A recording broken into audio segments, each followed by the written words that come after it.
안녕하세요. 시숙님 부부로 인해 영원한 이별을 하기도, 또한 세상 무엇과도 바꾸지 못할 소중한 선물을 받기도 한 60대 여자입니다. 제가 생을 마무리할 때까지 잊지 못할 시숙님 부부, 특히 저희 형님과의 웃고 울었던 과거사에 대해 지금부터 이야기해 볼까 해요. 저는 지방에서 태어났습니다. 부모님은 작은 식당을 함께 운영하며 저와 오빠를 키우셨죠. 오빠는 연애 결혼을 했지만 저는 중매로 인해 남편을 만나게 됐어요. 아주머니, 이 집 딸이 그렇게 참하다고 동네에 소문이 자자합니다. 영은이 홍기가 꽉 찼죠? 어디 우리 집안 사람이랑 인연 한번 맺어보시렵니까? 저는 부모님의 식당 일을 거들었는데 엄마가 4년 전 병을 앓으셨기에 그 사이엔 아빠 둘이서 식당 일을 했었어요. 아빠를 도우려다 보니 당시치곤 결혼이 많이 늦어졌죠. 엄마가 병을 이겨내고 식당에 다시 나오기 시작한 지 1년쯤 됐을 때 식당 단골 손님이던 한 아저씨께서 먼 친척과 제 중매를 서주셨습니다. 당시 서울에서 공장을 다니고 있다던 남편 또한 일만 하다 혼기를 놓쳤다고 했는데 만나보니까 인상이 참 좋더라고요. 그렇게 우린 제 나이 29에 백년 가약을 맺게 되었죠. 우리 작은 애까지 장가를 보냈으니 이제야 우리가 큰 숙제를 끝낸 기분이구나. 둘째 네가 우리 집안 복덩이야. 우리 둘째는 어쩜 이렇게 마음씨도 곱고 예쁘니. 작은 아들이 나이 32에 겨우 장가를 가니 네 시엄마가 새아가 네가 예뻐 죽겠나 보다. 이제 손주만 순풍순풍 낳아주면 더 바랄 게 없구나. 시부모님은 평생 시골에서 농사를 짓고 살던 분들이셨습니다. 여자는 결혼해서 애 잘 낳고 살림 잘하는 게 최고고 혼자서 가족들을 부양하는 게 남자의 의무라고 생각하는 옛날 분들이셨죠. 하지만 평생 그런 환경에서 살아오셨으니 두 분의 생각이 고리타분하다고 느끼진 않았어요. 시부모님은 옛날 분들이긴 하지만 두 자식인 남편과 시숙님을 끔찍히 사랑하는 순박한 분들이셨으니까요. 저는 서울에 살던 남편을 따라 서울로 상경했습니다. 버스 타고 20분 거리엔 우리보다 3년 먼저 결혼한 시숙님 부부가 살고 있었어요. 시숙님은 남편이 일하던 공장이 아닌 조금 더 규모가 큰 공장을 다니고 있었고 형님은 저처럼 주부셨죠. 우리 서방님이 얼마나 천사 같은 색시를 만나려고 결혼을 안 하시나 했더니 이렇게 눈이 높으신 줄은 미처 몰랐지 뭐야. 제 아내가 동서 생긴다고 얼마나 들떠 있었는지 몰라요. 동서가 생기면 꼭 자매처럼 지내고 싶다고 엄청 기대했었거든요. 신혼생활은 굉장히 행복했어요. 사람 좋던 시숙님 부부와 우리 부부는 자주 왕래를 했고 형님은 제게 이것저것 챙겨주려 굉장히 노력하셨습니다. 또한 애처가인 남편 덕에 하루도 지루할 틈이 없었죠. 형님은 제가 결혼한 지 1년 만에 아들을 낳았습니다. 형님, 저희 왔어요. 우리 성원이 얼마나 컸나 작은 엄마가 좀 볼까? 형님, 성원이는 돌도 안 된 애가 어쩜 이렇게 울지도 않고 얌전해요? 너무 천사 같아요. 나도 애가 너무 얌전해서 가끔 놀란다니까. 엄마 힘들지 말라고 배려해 주는 건가 봐. 형님은 조카에게 젖병을 물리기 전 잠시 눈을 감고 조용히 기도를 하시더군요. 익숙한 모습에 저는 말없이 형님을 기다려드렸죠. 형님은 독실한 기독교인이셨거든요. 하지만 가족 중 누구에게도 종교를 강요하진 않으셨죠. 하나님 아버지, 오늘도 우리 가족을 사랑으로 보살펴 주셔서 감사드립니다. 형님은 항상 자신이 아닌 가족을 위해 기도하셨습니다. 말뿐만이 아니라 형님은 평소에도 가족을 위해 헌신하는 좋은 아내이자 엄마였죠. 저와 남편, 그리고 시숙님은 비록 종교는 없지만 그런 형님의 신앙생활을 존중해드렸어요. 그런데 시부모님께선 유독 형님의 종교를 못마땅해 하셨습니다. 너 또 제사 지낼 때 속으로 그 네가 믿는 귀신한테 기도했지? 제사 지낼 때 정성을 다하지 않으면 조상님이 노하실 거다. 어머니, 이 사람 두 분 집 와선 유난 떠는 것처럼 보이기 싫다면서 입 밖으로 소리 내서 기도한 적도 한 번도 없잖아요. 원래 기독교에선 절도 안 한다는데 이 사람은 꼬박꼬박 절도 하고요. 두 분께 피해 드리는 거 하나 없는데 왜 그렇게 이 사람 종교를 못마땅해 하세요? 그러지 마세요, 어머니. 가족하고 집안일밖에 모르는 집사람의 유일한 사생활, 저 존중해주고 싶어요. 옛날 분들이라 그런지 시부모님께선 서양에서 들어온 천주교, 개신교 등의 종교를 그저 귀신을 믿는 거라고 생각하셨어요. 정작 형님은 종교적 이유로 집안 행사나 제사 등 시댁 일에 불성실하게 참여한 적이 한 번도 없었는데도요. 조카가 2살 때 형님이 사고가 난 적이 있었어요. 그때 허리를 다쳐서 형님은 2주간 입원을 하셨는데 문병으로 오신 시부모님께서 형님께 이러시더군요. 교회를 다녀오다 다친 거라고? 네가 그렇게 좋아하던 너희 하나님은 항상 널 보살펴 준다고 하지 않았니? 너를 어떻게 보살펴 주고 있기에 자기 보러 왔다가 돌아가는 사람을 이 지경을 만든다니? 그러게. 에휴, 요즘 사람들은 사는 게 고달프지 않아서 그런지 참 할 일도 많아. 그러니까 괜히 교회 같은 데 갔다 오다 이런 사고나 당하지. 어머니, 아버지, 다쳐서 누워있는 사람한테 왜 말씀을 그렇게 하세요? 맞아요, 어머님, 아버님. 형님 괜히 더 속상하시겠어요. 알았다. 그만하마. 나도 너희 시아버지도 그냥 속상해서 하는 말이지. 저 몸집도 작은 애가 차에 치였다니까 속상하잖아. 여보, 동서, 난 괜찮아. 괜히 부모님께 그러지 마. 어머님, 아버님, 일부러 여기까지 올라와 주셔서 감사해요. 역시 며느리 사랑은 시부모님이라는 말이 딱 맞네요. 죽 잘 먹고 얼른 거뜬하게 일어날게요. 하지만 형님은 한 번도 시부모님께 불쾌한 감정을 표하지 않으셨어요. 평생 그런 생각을 가지고 살아오신 시부모님을 무작정 이해시키려고 하는 일이 오히려 두 분에게 가학적인 행동을 하는 거라고 말씀하시면서요. 형님은 그렇게 항상 주의를 먼저 생각하는 사려 깊은 분이었습니다. 저는 결혼 후 아이가 생기지 않아 무척이나 힘들어했는데 그런 저를 위로해 준 사람도 바로 형님이에요. 형님, 저 너무 초조해요. 정말 제 몸에 무슨 문제가 있는 거 아닐까요? 차분하게 기다려봐, 동서. 나도 32살에 우리 성원이 낳았잖아. 제 나이가 지금 32인데 아무런 소식도 없잖아요. 남편도 저한테 말은 안 해도 아이를 애타게 기다리고 있을 게 뻔해요. 어머님, 아버님도 그렇고요. 전 요새 제가 마치 죄인 같아요. 동서, 식구들 중 아무도 그렇게 생각 안 해. 저번 명절에 어머님이 하신 말씀 들었지? 인명은 온전히 하늘의 뜻이니까 아이가 안 생겨도 절대 동서 탓 아니라고 못 박으셨잖아. 동서, 나도 열심히 동서를 위해서 기도드리고 있어. 조금만 기다리면 좋은 소식 올 거야. 그러니까 절대 스스로 죄인이라는 소리 하지 마. 알았지? 나 속상해. 형님은 제 손을 잡고 기도를 해주셨습니다. 며칠 뒤 시숙님께 들어보니 형님은 집에서 식사를 하기 전에도 잠들기 전에도 항상 저를 위해 기도를 해주셨다는군요. 그렇게까지 저를 위해주는 형님에게 저는 무척이나 고마웠어요. 그런 형님 덕분이었을까요? 몇 달 뒤 저는 마침내 임신에 성공했고 이듬해 아주 예쁜 딸을 낳았습니다. 너무 축하해, 동서. 애가 동서를 닮아서 너무 예쁘다. 하나님의 축복이 실제로 눈앞에 나타난 느낌이야. 형님은 제 친정엄마보다도 펑펑 울며 제게 축하를 해주셨습니다. 친정 부모님은 그런 형님을 보고 이런 돈독한 가족이 곁에 있으니 안심이라며 다시 고향으로 내려가셨죠. 부모님 말씀대로 저는 마치 친언니 같은 형님 덕에 마음 든든한 서울 생활을 이어나갈 수 있었어요. 식당 일에 바쁘던 저희 친정엄마 대신 제 산후조를 해준 사람도 바로 형님이었습니다. 형님은 한동안 조카를 데리고 저희 집에 머물기까지 하며 저를 돌봐주셨어요.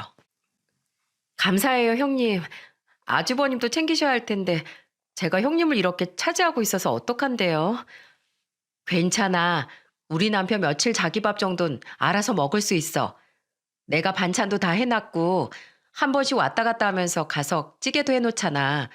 동서, 애 낳은 산모는 첫째도 안정, 둘째도 안정이야. 알지? 그리고 우리 성원이 봐. 자기 사촌 동생 예뻐서 어쩔 줄 모르는 거. 외동이라서 외로웠나 봐. 애들끼리도 앞으로 친하게 자라겠어. 그치? 당시 4살이었던 조카는 뭐가 그렇게 좋은지 입을 해벌쭉 벌린 채 저희 딸을 하루 종일 들여다보고 있더라고요.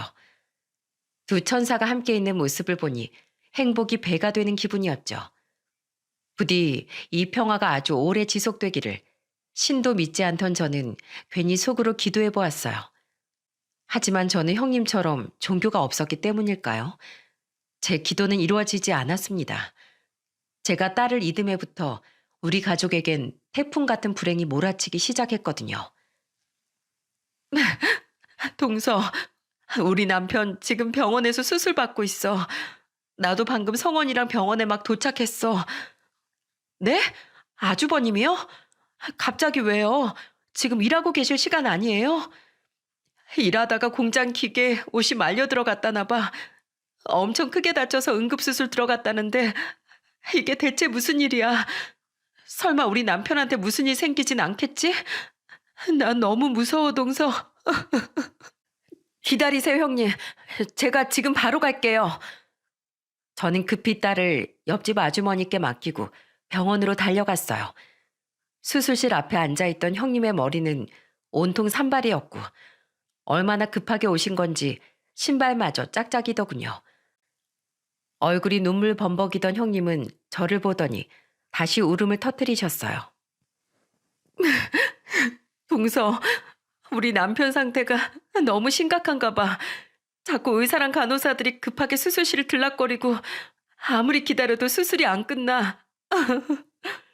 괜찮아요, 형님. 괜찮아요. 형님 평소에 하시는 거 있잖아요. 우리 같이 기도해요.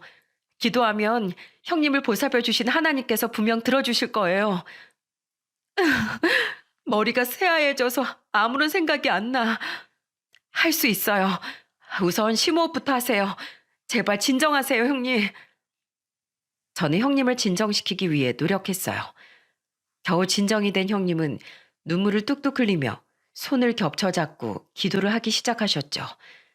저는 그런 형님의 두 손 위에 제 손을 포개 함께 눈을 감고 빌었습니다. 제발 누구든 우리 형님과 시숙님을 도와달라고 말이죠. 하지만 끝내 시숙님은 수술실에서 산 목숨으로 나오지 못하셨어요.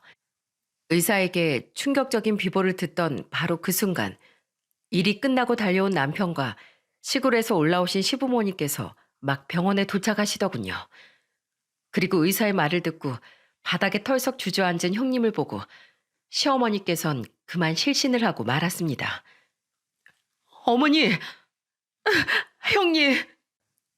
시아버지와 남편은 놀라서 시어머니를 부축했고 저는 형님에게 달려가 형님을 끌어안고 엉엉 울었어요. 5살이던 조카는 영문도 모른 채 망연자실한 자신의 엄마를 보고 울음을 터뜨렸죠. 너무나도 자식을 사랑하셨던 시부모님은 충격이 크신 듯 했습니다. 특히 시어머니는 장례를 치르는 내내 엎드려서 통곡하다 실신하기를 반복하셨죠. 정아가, 내 아들, 이렇게 허망하게 가는 법이 어딨니? 어? 어떻게 부모를 두고 그렇게 훌쩍 떠나버릴 수가 있어? 제발 돌아와라, 내 아들. 저는 마찬가지로 넋이 나간 형님을 대신해 조카를 돌봤습니다. 아직 죽음이라는 게 뭔지 잘 모르는 조카는 어른들이 내내 우는 모습을 보고 종일 겁을 먹고 있었죠. 작은 엄마, 왜 어른들이 계속 울어요? 우리 아빠가 우는 건 애들이나 하는 일이랬는데 어른들이 자꾸 저나 윤정이처럼 울어요. 우리 아빠 어디 있어요? 어른들도 슬플 땐 눈물이 나는 거야. 성원이네 아빠는 일이 있어서 멀리 가셨어. 우리 성원이도 조금만 더 크면 아빠가 어디 가셨는지 알게 될 거야. 그러니까 그동안 성원이가 엄마 옆에 꼭 붙어서 엄마 지켜드리자. 알았지? 그토록 가족을 사랑했던 시숙님이건만 이 어린애와 형님을 두고 먼저 떠나기가 얼마나 괴로우셨을까요? 애지중지 키웠던 큰아들을 떠나보낸 시부모님과 하나밖에 없던 형을 잃은 남편의 고통은 또 얼마나 깊었겠어요. 저는 누구 하나 불쌍하지 않으니 없는 장례식장이 마치 슬픔으로 잠긴 바닷속처럼 느껴져 조카를 안고 울면서도 자꾸만 숨이 턱턱 막혀왔습니다. 저와 남편은 시부모님이 걱정되어 한동안 저희 집에서 시부모님을 모셨어요. 정신적 충격으로 인해 특히 시어머니의 몸이 많이 약해지셨거든요. 저는 시어머니를 병원에 모시고 다녔는데 착한 형님 또한 시어머니가 많이 걱정됐는지 저희 집에 자주 발걸음을 하시더군요. 그런데 문제는 슬픔에 빠진 시어머니가 원망의 화살을 형님에게 돌렸다는 겁니다. 너 왜 자꾸 와? 난 너 꼴도 보기 싫다. 너만 보면 내 병이 더 깊어지는 것 같으니까 내 눈에 띄지 말라고. 어머님, 형님도 지금 속이 말이 아니세요. 그 와중에 어머니 걱정돼서 찾아오신 건데 왜 그렇게 말씀하세요? 제가 우리 큰아들을 잡아먹은 거다. 얘 어머마, 너 어디 네 잘난 하나님한테 빌어봐라. 네가 그런 귀신한테 빌어서 우리 정학이한테 무슨 복이 왔니? 누가 누굴 보살펴줘? 그렇게 그 하나님이란 사람이 널 아껴줘서 넌 교회 다녀오다 허리 다치고 네 남편이 우리 큰아들은 그 큰 고통 속에 던져진 거냐? 이게 다 조상한테 정성을 다해야 할 제사 때 네가 그런 귀신한테 딴 마음을 품고 있어서 화로 돌아온 거야? 난 네가 죽도록 밉다. 내 아들 살려내. 살려내라고. 죄송해요, 어머님. 정말 죄송해요.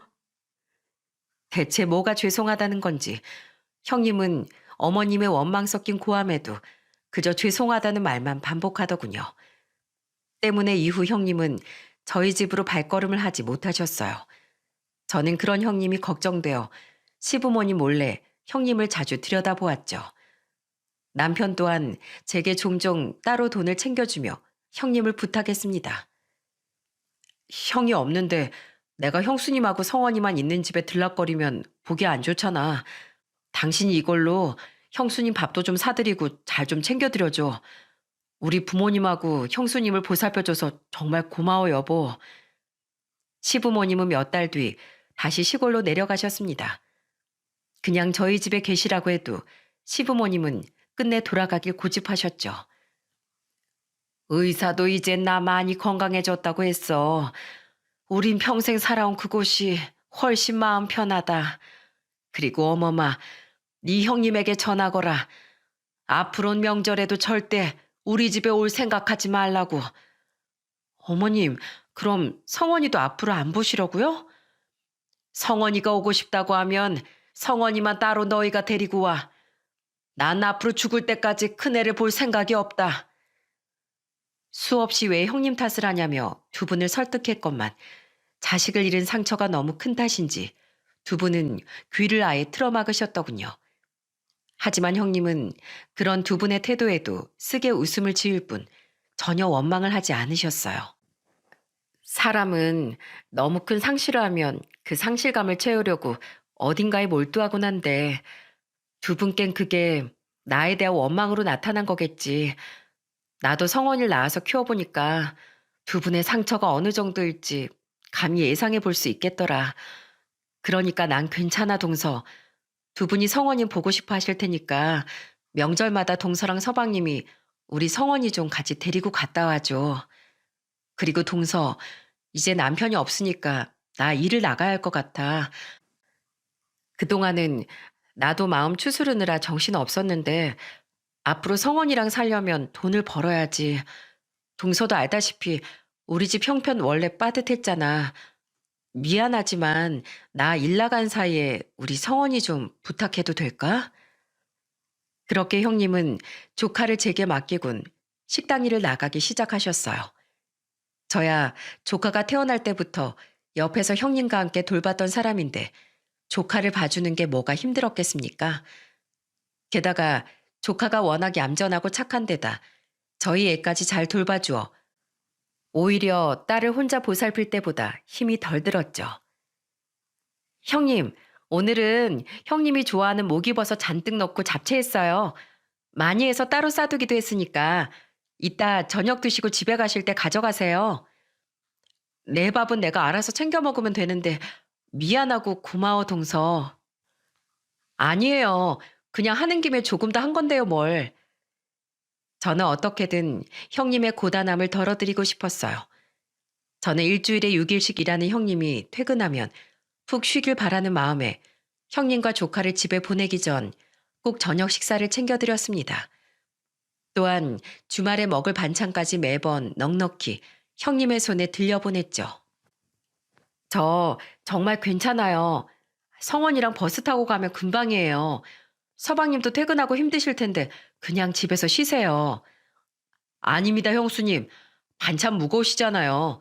그리고 저도 성원이 태우고 겸사겸사 드라이브 하고 싶어서 그래요. 매일도 아니고 제가 집에 있을 때만 가끔이라 하나도 안 힘들어요. 남편은 집에 있을 때마다 그런 형님과 조카를 집에 태워다 드렸어요. 그렇게 형과 우애가 좋았으니 남편 또한 죽은 형의 아내와 자식이 너무도 마음에 걸렸던 거겠죠. 그런데 시숙님이 돌아가신 지 채 1년이 안 된 어느 날 우리에겐 또 다른 불행이 그림자를 드리우기 시작했습니다. 형님인가? 우리 집 열쇠 가지고 계신데 웬일로 초인종을 누르시지? 여느 때처럼 조카를 저희 집에 맡기러 온 형님이 왜인지 집으로 곧장 들어오지 않고 초인종을 누르더군요. 대문 밖으로 나가본 저는 의외의 광경에 깜짝 놀라고 말았어요. 대문 앞엔 형님이 내려놓은 커다란 짐가방이 3개나 놓여 있었거든요. 왜 그냥 안 들어오시고요? 이건 다 뭐예요, 형님? 저 동서 놀라지 말고 들어줘. 네? 무슨 이야기를 하시려고? 저는 어두운 형님의 얼굴을 보고 불길함을 느꼈습니다. 짧은 침묵이 감도는 동안 저는 침을 꼴깍 삼켰어요.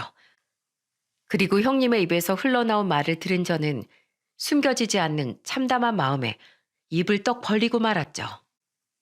동서, 나 사실 요새 몸이 안 좋아서 한 번씩 일찍 퇴근하고 병원에 검사 받으러 다녔어. 동서랑 서방님이 걱정할까봐 미리 말 못해서 미안해. 동서, 나 위암이래. 그것도 상황이 많이 안 좋대. 그래서 나 지금 입원하러 가는 길이야. 우선 항암 치료 받으면서 암 크기 줄이고 수술 받아보자고 하더라고. 암이요? 이렇게 갑자기요? 그러게 불행은 몰래 오는 걸 좋아한다더니 정말 그 말이 맞나 봐. 동서, 나 오늘 우리 성원이 동서한테 부탁하려고 이렇게 짐까지 다 싸들고 찾아온 거야. 그동안에도 동서랑 서방님 도움을 그렇게 받아놓고 이렇게 뻔뻔하게 더 큰 부탁을 해서 미안해. 내가 염치가 없어서 차마 동서 집에 들어가지 못하겠더라. 우리 성원이 데리고 동서 집안에까지 들어가면 내가 너무 당당하게 동서 집에 성원이를 두고 오는 느낌이 들 것 같더라고. 근데 동서도 알다시피 내가 지금 믿을 사람이 동서랑 서방님밖에 없어. 우리 엄만 일찍이 돌아가시고 아버진 딴살림 차리셔서 나한테 관심도 없는 거 알잖아. 그러니까 나 치료받고 다 나을 때까지 그때까지만 우리 성원이 좀 돌봐주라. 나 꼭 건강해져서 우리 성원이 찾아갈게. 정말 미안해. 우리 사이에 그게 왜 이렇게까지 미안해할 일이에요? 형님, 괜찮으세요? 입원하러 어디로 가세요? 저도 같이 가요. 오늘 애 아빠 쉬는 날이라 집에 있어요. 성원이랑 우리 윤정이는 남편한테 맡겨두면 되니까 저랑 같이 병원 가요. 형님 입원하시는 거 제가 직접 챙겨드려야 마음이 편하겠어요. 6살이던 조카는 평소와 분위기가 많이 다르다는 걸 눈치챘는지 뒤돌아서 나가는 형님의 뒷모습에서 눈을 떼지 못하더군요. 자초지종을 들은 남편은 애써 놀란 마음을 진정시키며 그런 성원이를 달래고 있었죠. 저는 괜찮다는 형님의 만류에도 불구하고 형님의 입원 수속을 밟으러 함께 병원에 갔습니다. 환자복으로 갈아입은 형님은 괜히 제게 민망한 웃음을 보였죠. 예전에 입원했을 땐 2주 동안 불편해서 어떡하지 하는 생각이 들었는데 지금은 묘하게 마음이 편안하네. 이곳에 오래도록 머물 걸 내 몸도 마음도 잘 알고 있는 모양이야. 동서, 내 걱정은 너무 많이 하지 마. 내 옆엔 항상 하나님이 계셔. 난 조금도 외롭지 않아. 말씀은 그렇게 했지만 갑자기 암 판정을 받은 사람이 얼마나 두려웠겠습니까? 저는 조카를 유치원에, 딸을 어린이집에 보내기 시작했어요. 당시 저희 집 형편도 썩 좋은 건 아니었지만 조금 무리를 해서라도 형님 옆을 지켜드리고 싶었거든요. 남편 또한 그런 저에게 고맙다고 말해 주었고요. 하지만 형님은 끝내 수술을 받지 못하셨습니다. 암 크기가 줄기는커녕 빠르게 전이까지 되기 시작했거든요. 병원에선 암이 너무 늦게 발견되었다며 이젠 진행 속도를 최대한 줄이는 것밖에 별다른 방법이 없다고 말하더군요. 형님은 자꾸만 야위어 갔어요. 그 와중에 형님을 웃게 만드는 사람은 조카뿐이었죠. 엄마, 우리 유치원에 명환이란 애가 있는데요. 걔가 우리 유치원에서 제일 달리기를 잘하거든요. 근데 어제 제가 시합에서 명환이 이겼어요. 애들이 저한테 박수 엄청 많이 쳐줬어요. 저 잘했죠? 우리 아들 최고네. 너무 멋있어. 엄마도 우리 명환이가 달리는 거 나중에 꼭 보고 싶다. 엄마가 볼 수 있게 그동안 제가 연습 많이 해놓을게요. 엄마, 손 주물러 드릴까요? 손이 너무 차가워요. 제 손은 무지 따뜻해요. 조카는 착하고 의젓했습니다. 병원에 올 때면 항상 이야깃거리를 모아놨다가 형님에게 미주알 고주알 이야기를 하곤 했죠. 게다가 저는 어느 날 자기 전 조카의 모습을 보고 깜짝 놀라고 말았어요. 어머, 성원아, 뭐하니? 엄마가 예전에 알려주셨던 기도하고 있어요. 하나님한테 우리 엄마 이제 안 아프게 해달라고 부탁하고 있었어요. 작은 엄마, 이렇게 매일 기도하면 정말 하나님이 제 기도를 들어주실까요? 글쎄, 아마 그렇지 않을까? 사실 작은 엄마는 하나님을 잘 몰라서. 하지만 성원이네 엄마가 그러셨어. 성원이가 믿는 하나님이라는 분은 항상 기도하는 사람의 말에 귀를 기울이고 계신데. 엄마는 하나님이 좀 바쁘시댔어요. 그래서 모든 사람의 기도를 다 들어주실 수는 없다고 하셨어요. 하나님이 들으실 수 있게 매일매일 소리내서 기도하고 있는데 전 너무 어려서 목소리가 작은 것 같아요. 그래서 하나님이 제 기도를 못 들어주시면 어떡하죠? 마음의 소리를 키우면 되지. 성원이는 속이 아주 깊은 아이니까 그만큼 마음이 내는 목소리도 클 거야. 작은 엄마도 성원이랑 같이 하나님한테 목소리를 내볼게. 그럼 덜 불안하지? 형님을 따라 나간 교회에서 배웠던 걸까요? 조카는 평소 지켜봤던 형님의 기도하는 모습을 그대로 따라하고 있더라고요. 엄마를 생각하는 조카의 간절한 마음이 너무 예쁘고 애틋해서 저는 할 줄도 모르는 기도를 조카와 함께 드리곤 했답니다. 형님은 시부모님께 말하지 말라고 저에게 간곡히 부탁했지만 저는 더 이상 형님이 아프다는 사실을 시부모님께 말하지 않을 수 없었어요. 제가 시부모님께 형님이 암투병 중이라는 사실을 말씀드리자 시부모님은 다음날 곧장 서울로 올라오셨죠. 시부모님은 몰라보게 야인 형님을 보며 눈물을 터뜨리셨습니다. 동서, 어머님 아버님 걱정하신다니까 뭐하러 말했어. 어머님 아버님 저 괜찮아요. 울지 마세요. 오랜만에 뵀는데 이런 모습 보여드려서 죄송해요. 그걸 말이라고 하니? 우리 걱정이 대수야? 작은 애가 말 안 했으면 우리가 까맣게 몰랐을 거 아니야. 넌 끝까지 우리를 아주 나쁜 시부모로 만드는구나. 어머마, 내가 미안하다. 내가 그때 마음이 너무 힘들어서 괜히 너한테 원망을 쏟아냈다. 살려고 그렇게라도 안 하면 도저히 숨이 쉬어지질 않았어. 그렇다고 네가 이렇게 아프길 바랐던 게 아니다. 벌을 받으려면 너한테 모질게고 내가 받아야지. 왜 네가 이렇게 고통을 겪고 있었던 거니? 어머님, 벌이라뇨. 가당치 않은 말씀이세요. 전 어머님 마음 다 이해해요. 그리고 아직 아무도 모르는 거잖아요. 제가 이 병을 이겨내고 더 건강하게 살아갈 수 있을지도요. 그러니까 너무 걱정하지 마시고 마음 아파하지도 마세요. 농사일 때문에 다시 내려가 봐야 했던 시부모님은 다음 주 주말에 다시 내려오겠다고 말씀하시곤 그날 밤 시골로 내려가셨습니다. 시어머니는 마음이 무거운 듯 계속해서 형님을 뒤돌아보셨어요. 형님은 그런 시어머니께 다정히 웃어 보였죠. 하지만 이미 몸 상태가 많이 악화되어 있던 형님은 그 일주일을 채 버티지 못하고 그만 숨을 거두었어요. 시부모님이 집으로 돌아가신 다음 날부터 혼수 상태에 빠졌던 형님은 다음 날 단 한 번 잠시 정신을 차리더군요. 형님, 정신이 드세요? 저 정말 형님께 큰일 나는 줄 알았잖아요. 이렇게 정신이 돌아오셔서 다행이에요. 얼른 간호사 선생님 불러올게요. 동서. 네? 왜요? 어디 불편하세요? 내 얘기 좀 듣고 가. 동서, 우리 성원이 좀 잘 부탁해. 우리 착하고 불쌍한 성원이 나 대신 동서가 친자식처럼 좀 키워줘. 난 동서 믿어. 마지막까지 이런 부탁해서 정말 미안해. 형님, 형님, 정신 좀 차려보세요. 힘겹게 말을 이은 형님은 다시 정신을 놓으시더군요. 그 뒤 형님은 단 한 번도 깨어나지 못하셨어요. 그렇게 시부모님이 다녀가신 지 엿새 만에 형님은 조카만 세상에 남겨두고 영원히 돌아오지 못할 다리를 건너고 말았습니다. 암투병을 한 지 정확히 1년 1개월 만이었죠. 이걸 어쩌니. 어떻게 나한테 사지에 나갈 시간조차 주지 않고 이렇게 떠나버린 거냐, 어머마. 내가 정말 미안하다. 내가 그날 농사고 뭐고 네 옆을 떠났으면 안 됐던 거야.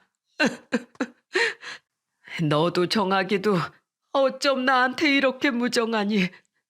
우리 불쌍한 성원이 엄마 아빠 없이 어떻게 살라고. 시어머니는 형님의 영정사진 앞에서 가슴을 치며 통곡하셨습니다. 시아버지 또한 죄책감 가득한 얼굴로 눈물을 흘리셨죠. 저 또한 참담한 마음을 감추지 못하고 흐느끼고 있었는데 좀 전까진 옆에 있던 조카가 안 보이더라고요. 혹시나 싶어 장례식장 밖으로 나가본 저는 놀라운 광경에 눈이 휘둥그레지고 말았어요. 성원아, 뭐해? 기도하고 있어요. 하나님한테 저희 엄마 잘 부탁한다고 인사드리려고요.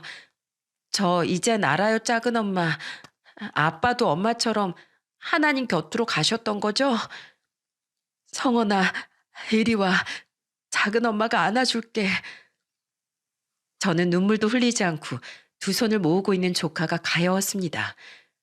제 품에 안긴 조카는 그제야 울먹이는 목소리로 이렇게 말하더군요. 하나님이 엄마를 살려달라는 제 기도는 안 들어주셨지만 이렇게 지금까지 열심히 기도드렸으니까 하늘에서 저희 엄마를 잘 돌봐주시겠죠? 저희 엄마 하늘에서 이젠 안 아프겠죠, 작은 엄마? 그럼 네 마음에 분명 감동하셨을 거야. 착한 우리 성원이. 성원아, 이젠 이 작은 엄마랑 작은 아빠가 널 지켜줄게. 엄마도 분명 하늘에 잘 가셨을 테니까 이제 기도 그만하고 울어도 돼. 어린애는 원래 눈물 참는 거 아니야. 그러다 병돼. 그제야 조카는 제 옷을 부여잡고 엉엉 울기 시작했습니다. 7살밖에 안 된 것이 의젓한 척 해봐야 어린애인데 얼마나 무서웠겠습니까? 소리를 듣고 나온 남편 또한 우리를 끌어안고 함께 흐느꼈죠. 이후 우린 조카를 아들로 입양했습니다. 그렇게 우린 잠시 맡았던 조카와 영원한 가족이 되었어요. 다행히 평소에도 저희 집에서 지내는 시간이 많았던 조카, 우리 아들은 새로운 환경에 잘 적응해 나갔습니다. 워낙에 아들이 형님이 돌아가시기 전에도 저희 집에서 거의 자라다시피 했기 때문에 저희 딸과도 친남매처럼 우애 좋게 지냈죠. 게다가 아들은 저희 딸 친구들에게 다정한 오빠로 유명했다더군요. 어떻게 둘이 같이 들어와? 오빠가 갑자기 비 온다고 우산 사서 우리 학원 앞으로 데리러 와줬어. 내 친구들한테도 나 잘 부탁한다고 김밥 한 주씩 사다 줬다? 성원이 넌 고등학생 용돈 얼마나 된다고. 오빠야 뭐 맨날 학교 학원 집만 왔다 갔다 하는데 용돈 쓸 일이 뭐가 있겠어? 윤정이 너 오빠한테 철없이 굴래? 네 오빠가 오냐오냐 한다고 어리광만 부리면 어떡해. 중학생식이나 돼가지고. 내가 하지 말래도 오빠가 나한테 해주고 싶어서 그러는 거거든? 엄만 잘 알지도 못하면서. 그치 오빠? 어머니, 윤정이 말이 맞아요. 오빠가 동생을 챙겨야지 누가 제 동생을 챙기겠어요? 어찌나 자기 동생을 예뻐하고 챙기는지 딸바보였던 제 남편도 한 수 접고 들어갈 정도였다니까요.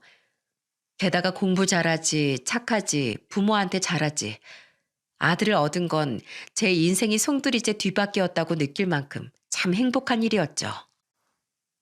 꾸준히 교회를 다녔던 아들은 목사가 되고 싶어 했습니다.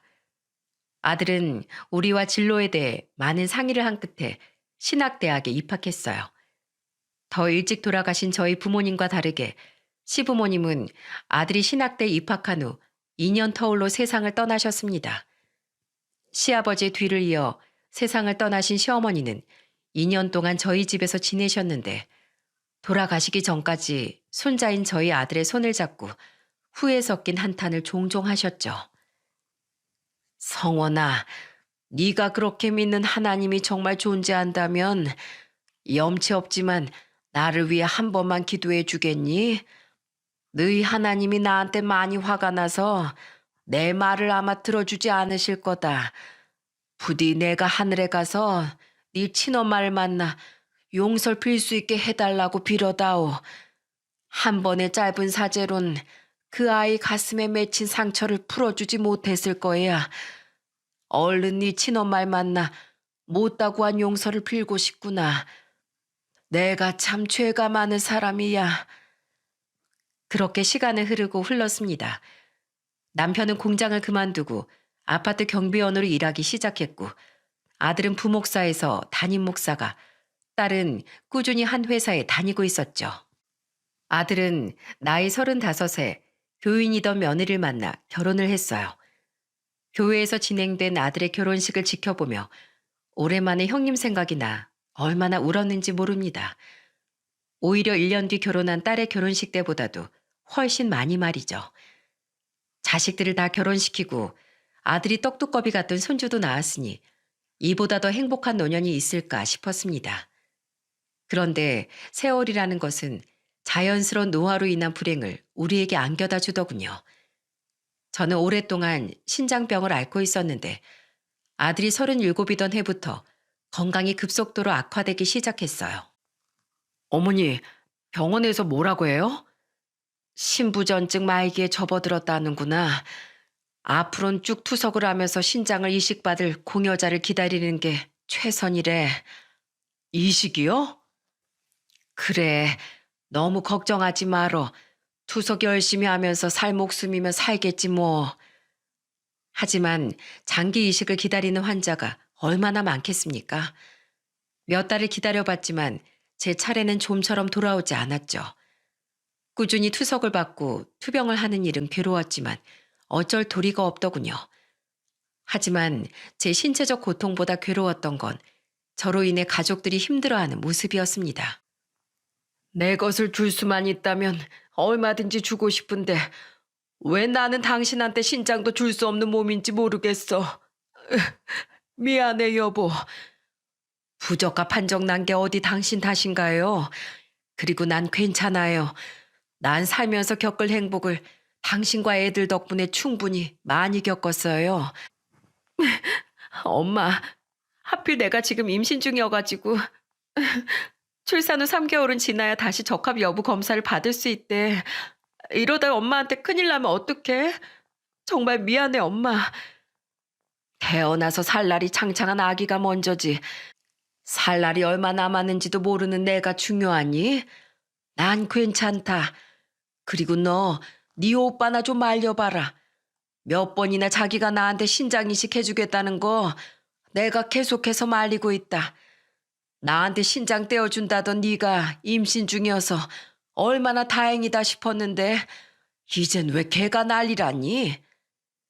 가족들은 모두 저에게 신장 이식을 해주고 싶어 했는데 이거 참 마음은 고맙지만 영 고역이 아니더군요. 남편이 부적합 판정을 받지 않았어도 미안해서 거절했을 판에 이젠 두 자식들까지 서로 제게 신장을 주겠다고 난리였던 겁니다. 다행히 저희 딸은 임신 중이라 제게 신장을 줄 수 없었는데 문제는 아들이 매일같이 찾아와 저를 설득하기 시작했다는 거예요.